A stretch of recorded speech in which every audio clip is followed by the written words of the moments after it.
Hello बच्चों, आइए इस प्रश्न को देखते हैं। पंखनुमा वृत्तिकाग्र को कहते हैं।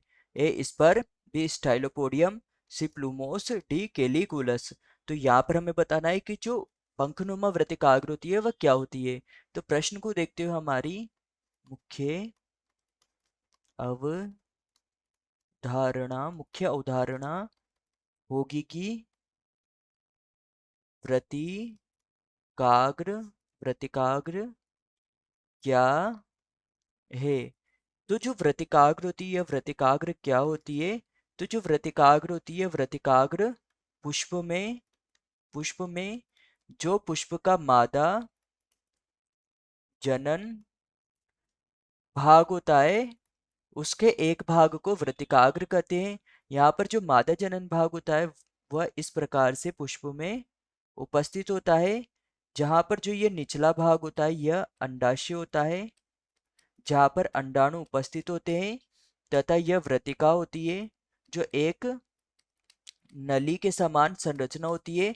तथा यहाँ पर ऊपर ही ऊपर वर्तिकाग्र पाई जाती है। तो जो मादा जनन का ऊपरी वाला भाग होता है जहाँ पर आके परागकण चिपकते हैं, इसको ही वर्तिकाग्र कहा जाता है। तो यहाँ पर प्रश्न ने हमसे पूछा था कि जो पंखनुमा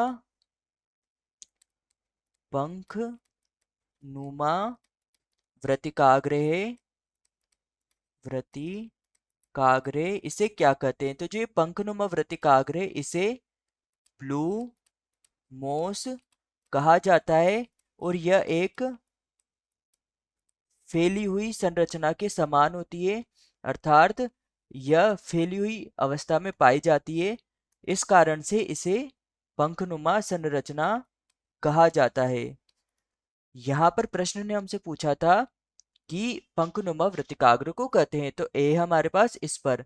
तो जो ये स्पर होता है यह स्पर जो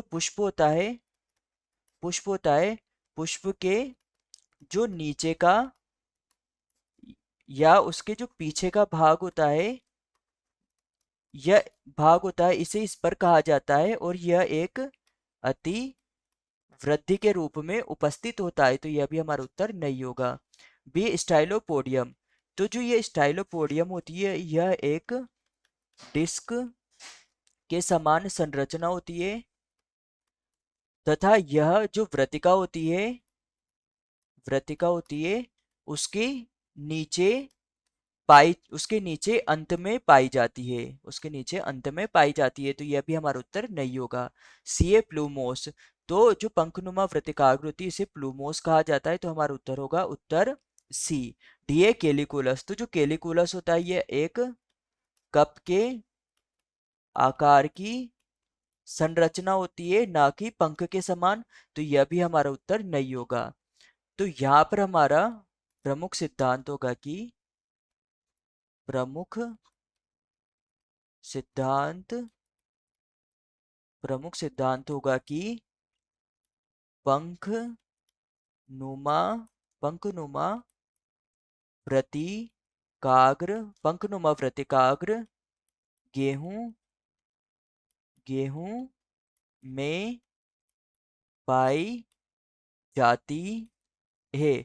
और गेहूं क्या होता है। तो गेहूं एक मोनोकोट होता है जिसमें पंखनुमा वृत्तिकाग्र पाई जाती है। तो आशा है कि आप इसे अच्छी तरह समझ गए होंगे। धन्यवाद।